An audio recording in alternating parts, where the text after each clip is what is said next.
Guys, welcome to my channel Padhako Duniya. Here I am Palak Tiwari. I am going to discuss chapter economic and non-economic activities. So without wasting our time, let's get started. Human activities.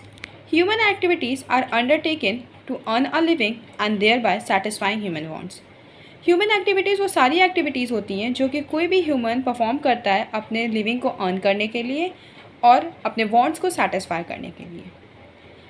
For example, हम कोई भी काम करते हैं अपने daily routine में, अगर हम कोई भी काम करते हैं तो उसके पीछे हमारा एक मोटिव होता है। And what is the motive? To earn a living and satisfy our want. अगर हम सिंपल भी काम लें, जैसे फॉर एग्ज़ाम्पल कुकिंग, ठीक है, अगर हम कुकिंग भी कर रहे हैं तो हमको जाहिर सी बात है कि हम वो खाने के लिए कर रहे हैं, कि हम उसको कंज्यूम करेंगे, कंज्यूम करने के बाद हमारी जो हंग्रीनेस है वो मिटेगी, ठीक है। तो कहीं ना कहीं हमारी वांट सेटिस्फाई हो रही है, खाने के बाद हमारी हंग्रीनेस अगर ख़त्म हो जाती है तो हमारी वांट सेटिस्फाई हो जा रही है। तो कोई भी एक्टिविटी जो परफॉर्म की जाती है अपने satisfaction of human wants, this is called an human activities. These activities create utilities and result in production of wealth. ये जो एक्टिविटीज़ होती हैं वो यूटिलिटी क्रिएट करती हैं जो कि प्रोडक्शन ऑफ वेल्थ में मदद देती हैं। What is utility? The main concept in commerce and economic both. What is utility? The want satisfying power of a commodity is called utility. किसी भी कमोडिटी के पास अगर वांट सेटिस्फाइंग पावर है तो उसे यूटिलिटी कहते हैं। फॉर एग्ज़ाम्पल, अगर हम कोई भी कमोडिटी कंज्यूम कर रहे हैं और वो हमें सेटिस्फाई कर ले जा रहा है तो उसे यूटिलिटी कहते हैं। और अगर हमें वो कमोडिटी सेटिस्फाई नहीं कर रहा है सो उसको हम कहेंगे कि उस कमोडिटी के पास यूटिलिटी नहीं है, ठीक है। तो यूटिलिटी वो पावर होती है, वो कमोडिटी की पावर होती है, कहेंगे तो अगर वो कमोडिटी की पावर होती है जो हमारे वांट्स को सेटिस्फाई कर ले जाती है।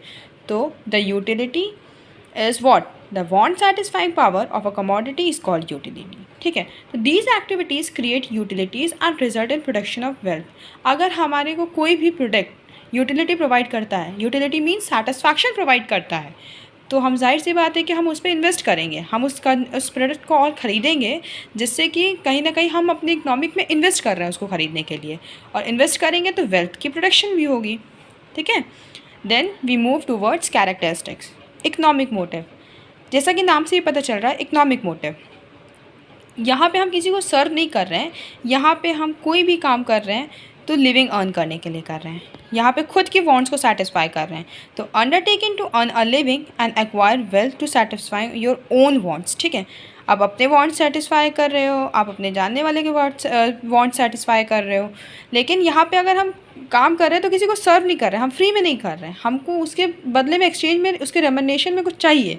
तो यहाँ पे undertaking to earn a living, यहाँ पे क्या करते हैं, हम यहाँ से वेल्थ कमाते हैं, मतलब पैसे कमाते हैं, और उसके बाद वेल्थ को क्रिएट करते हैं, देन अपने नीड्स को सेटिस्फाई करते हैं, अपने वांट्स को सेटिस्फाई करते हैं। देन प्रोडक्टिव, ये प्रोडक्टिव होना चाहिए नेचर में।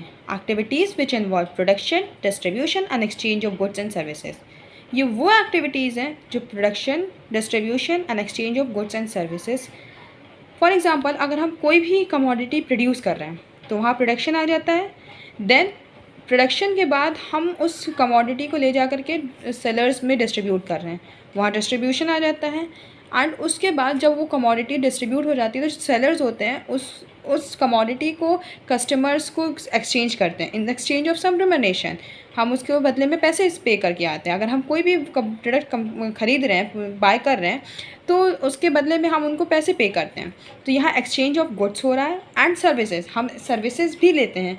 अगर हम किसी भी दुकान पे जाते हैं तो हमें हम बीइंग अ कस्टमर, हमको वहाँ पे सर्विसेज प्रोवाइड की जाती हैं, जैसे एक फॉर्मल तरीके से बात करना, एक अच्छे तरीके से हमको बिहेवियर रखना, फिर जो भी चीज़ें नहीं समझ में आ रही हैं वो हमें शॉपकीपर एक्सप्लेन करता है प्रोडक्ट के बारे में।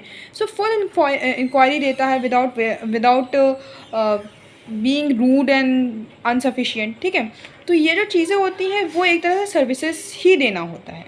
Then economic resources, make use of land, labour, capital etcetera. Factors of production क्या होते हैं? फैक्टर्स ऑफ प्रोडक्शन होते हैं land, labour, capital and entrepreneur. तो यहाँ पे इकोनॉमिक रिसोर्सेज का यूज़ भी होना चाहिए, जैसे कि लैंड का यूज़ होना चाहिए, लेबर का यूज़ होना चाहिए, कैपिटल का यूज़ होना चाहिए। इट इज़ मस्ट इम्पॉर्टेंट कि यहाँ पे लैंड, लेबर और कैपिटल का यूज़ होना चाहिए। रेशनल यूज़, यहाँ पे रेशनल यूज़ होना चाहिए, मतलब किसी भी चीज़ का वेस्टेज नहीं होना चाहिए। Proper allocation of resources as to obtain maximum output from them. ज़्यादा से ज़्यादा और सही से सही चीज़ें यूज़ करनी चाहिए कि कम से कम वेस्टेज हो और ज़्यादा से ज़्यादा आउटपुट निकले। मतलब विदाउट वेस्टेज ज़्यादा से ज़्यादा हम आउटपुट गेन करें, जिससे कि वेस्टेज ना हो। ठीक है, मतलब हर चीज़ को बहुत सही तरीके से यूज़ करना, बहुत सही ढंग से यूज़ करना कि कोई भी रिसोर्सेज को हम वेस्ट ना होने दें। फिर होता है legally valid. Economic gain are called economic activities only when they are lawful. Economic gain को हम इकोनॉमिक एक्टिविटीज़ तभी बोलेंगे, कोई भी गेन इकोनॉमिक से हो रहा है तो हम उसको इकोनॉमिक एक्टिविटीज़ में तभी इन्वॉल्व करेंगे व्हेन दे आर लॉफुल, अगर वो लॉफुल हो। दैट मीन्स कि वो गवर्नमेंट के नज़रों में, गवर्नमेंट के फ्रंट में वो चीज़ लीगल हो, वो रजिस्टर्ड हो, उनको ये ना लगे कि वो अनलीगल है। वो लीगल होना चाहिए, ऑथराइज्ड होना चाहिए, अनऑथराइज्ड चीज़ें नहीं होनी चाहिए। Socially desirable for society as according to expectations of society. मतलब वो सारे प्रोडक्ट होने चाहिए जो कि कस्टमर एक्सपेक्ट करके चलता है। ऐसे कोई प्रोडक्ट नहीं होना चाहिए जो कंज्यूमर जो होता है वो एक्सपेक्ट नहीं करता है। मतलब हम जो भी चीज़ बनाएं वो कस्टमर्स को देखते हुए चले, उनके माइंडसेट को देखते हुए चले कि व्हाट दे वांट, हम क्या चाहते हैं वो नहीं। कस्टमर्स को सेटिस्फाई करना हमारी मेन प्रियोरिटी होती है। Customer is expected as a king of the market. So customers को सेटिस्फाई करना चाहिए, सोसाइटी को सेटिस्फाई करना चाहिए कि उनकी क्या नीड्स हैं। So I hope you all understand this concept. Thank you for watching this video. Just like, subscribe and share my channel and also comment.